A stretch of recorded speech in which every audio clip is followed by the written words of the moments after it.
As other plays? What's up, Dez? You might sign with Houston now that Will Fuller's out. Okay, oh, look at Nate matchmaking. You two should get together. Checks Nate's phone. You just did that. For me, what stood out, it was a play on the other side of the ball. All right. And it was Brocktober, a pass that he had. It was intended for Jakeem Grant, I believe. I believe we have this play. And it was an absolutely wild play because Jakeem Grant, he catches the ball, then he gets hit, the ball pops up, and then here comes Devontae Parker out of nowhere in the background. Great. You know, they always say keep your eye on the ball, pay attention, and you might be a recipient of a play like this. He runs the Willie route, comes across, catches it, turns around, boom, ball's in the air.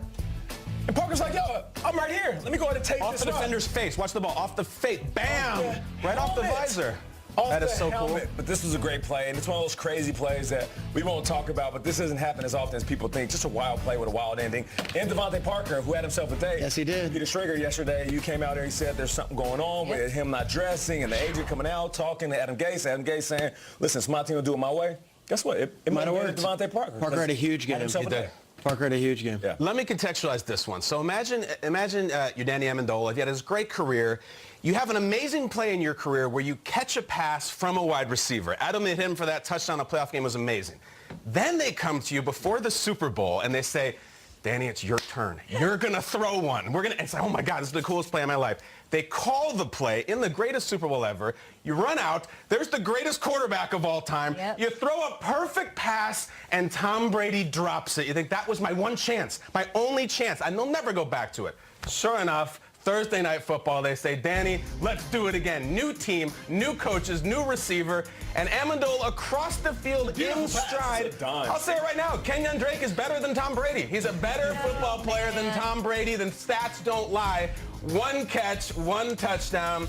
Afterwards, Amendola said, look, it worked in practice, it worked in the game. I'm glad we got to execute it. Brady had said in the Super Bowl, Danny threw a great ball, I just got to catch it. And he didn't. Danny always throws a great ball, and I hope they give him another shot because he owes one. Super Bowl drop is like at least 3 regular season throws. Great play. He's 3 of 4 in passing in his career. That's awesome. He's got one drop. Shout out to Danny. Yeah, it's a good throw. And you got to think what would have been the story if Brady had caught that ball. Oh. The Eagles fans all coming here in the lobby talking about the Super Bowl last year. Yeah. Wow. Who knows what could have happened? Who knows? I'm going to go with the Deshaun Watson play from last night. That wasn't in the highlights. Probably didn't see much of it. It was 3rd down in the 2nd quarter, and it was just a glimpse of the Deshaun Watson we saw of last year. 3rd and long, and look at Deshaun Watson here.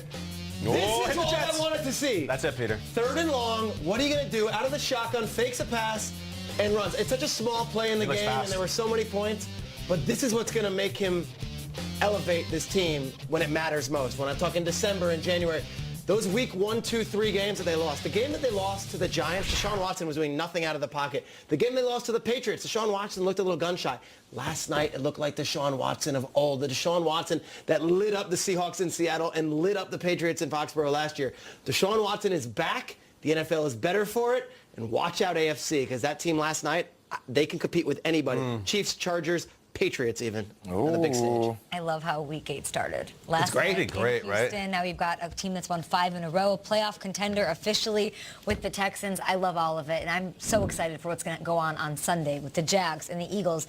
Jacksonville, they have 3 straight losses right now, and they're facing the defending champion Eagles. All-pro defensive end Calais Campbell, he was on Total Access last night, and he was asked about the experience of coming to London and what that means for his team. Is it an advantage? Take a listen. Experience does play a role when you look at this kind of stuff. And last year I was able to pick some of the brains of the guys who have traveled there before, and they've kind of gave me some advice, and it really paid off, and I was able to have a pretty good game. And this is a worthy opponent. You know, these are 2 gladiators who are both desperate for a win. You know, just the way the seasons have gone. You know, this is a matchup where both teams are going to be hungry and motivated to go out there and play good ball. And, you know, I think it's exciting to be able to go to London and compete. How confident are you that you're going to get the play that you need at quarterback? Very much. You know, I look in those eyes and I see a competitor.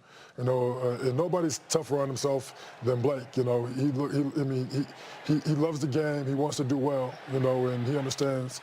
You know, if you take away the turnovers, you know, this is a different ball game. You know, and so you know he's focused and working hard, and I see it in his eyes that he's ready to go. You think Jalen Ramsey's in for a bounce-back game? Yeah, man, he's a beast, man. He's a competitor. He loves the game. He's very gifted, and every time he goes out there, I expect him to bring his A game, and he always does, you know. And he brings that energy, you know. He talks that trash, and, and he, you know, he really creates that swagger that we all feed off of. Okay, so that's Calais discussing Blake Bortles there. Bortles told NFL.com last week, quote, "I totally understand that I'm like the scapegoat for this team. When we played good, the defense played well. The running back did good. The receivers made great plays. And when we played bad, Blake Bortles is the worst quarterback on the face of the planet." And I get it, obviously. That's not what I would have chosen for myself, and I'm sure it'll never stop, but I couldn't care less. I just want to win football games with this team. Guys, with all of that in mind, which Jags player, Bortles off the table, outside of Bortles, needs to step it up to stop this 3-game losing streak? I'm going to jump right in, and it's the guy who sets the tone. It's not Calais Campbell, whose words are so poignant. It's Jalen Ramsey, because he is the attitude and the spunk of that team, and they've lost it. There's Jalen right now in real time. Oh, that's cool. Practicing in London. He just got off the plane. He was wearing the usual hat he wears. But he needs to wear that black hat on this game. All right, we need to see the Jalen Ramsey that the NFL is scared of. The Jalen Ramsey that sets the tone in that Jacksonville locker room. And the Jalen Ramsey that's going to come over to London and show the world what he's all about. Because 3 straight losses in which the defense has been beaten up upon. Tyreek Hill had a day against him. Last week we saw a lot of receivers make plays on him. DeAndre Hopkins had the touchdown. Jalen Ramsey, you are the heart and soul. As much as we love Calais and we love Blake, you are the heart and soul and the face of the Jaguars right now. Come into this game, set the tone early, and when everyone is watching, at a 9:30 a.m. Eastern window, where the only game in town is going on in Wembley, be the guy that does GQ articles, and be the guy that we want to talk about. Ooh, I love that. I'm actually going to go exactly the opposite way, because I'm going to take it back to Calais. I think that Jalen is like the treble and Calais is the bass, and not just his voice. If you look at what they had going last year, Jalen was cool, and Jalen makes plays, and I love Jalen. At this point last year, Calais Campbell already had 10 sacks. Wow. He was the guy who makes it happen. And then we hear reports this week that he's breaking up a physical altercation in the locker room. First of all, first ballot Hall of Fame fight breaker, Oprah, Calais Campbell. I mean, he cannot possibly have a better one. The problem will be when someone needs to break it up with him, but I don't think that'll happen. The 2017 Jags that we fell in love with ran on defense because of Calais.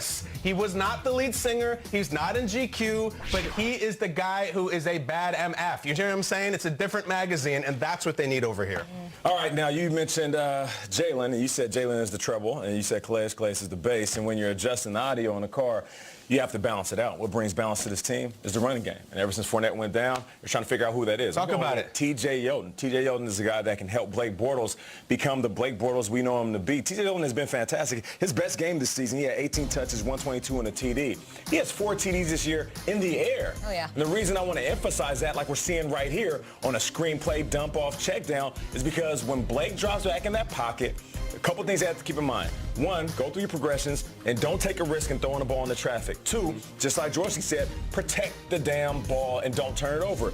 And then 3, if you don't have a play that you're going to have downfield, you're going to make downfield, dump it off to this guy, because he's not just going to run in between tackles. He's another receiver out here. So let T.J. Yeldon be your blanket, and you'll have success within this offense. So T.J. Yeldon, in a unique opportunity without Fournette having himself a good season, he can play even better now, knowing that more of the weight is on his shoulders. I think he'll play even better now because the weight doesn't have to be on his shoulders with Carlos Hyde there now, a guy who's averaging 20 touches a game so far this season. They knew T.J. Yeldon great in the passing game, but not really the battering ram, right? The guy that you want on every down. So bringing in Carlos Hyde, let's get back to what made this team great. Having a guy to hand the ball off to. I feel like Carlos Hyde's skill set is a lot more similar to Leonard Fournette than T.J. Yeldon, but those two together, are going to hopefully crush it and sort of alleviate some of the stuff going on offense there. Yep. Dr. Yeldon and Mr. Hyde. El Guapo, what is it? El Guapo, yes. El Guapo, and he just had a baby, El Guapito. El Guapito, right? Guapito, there we go.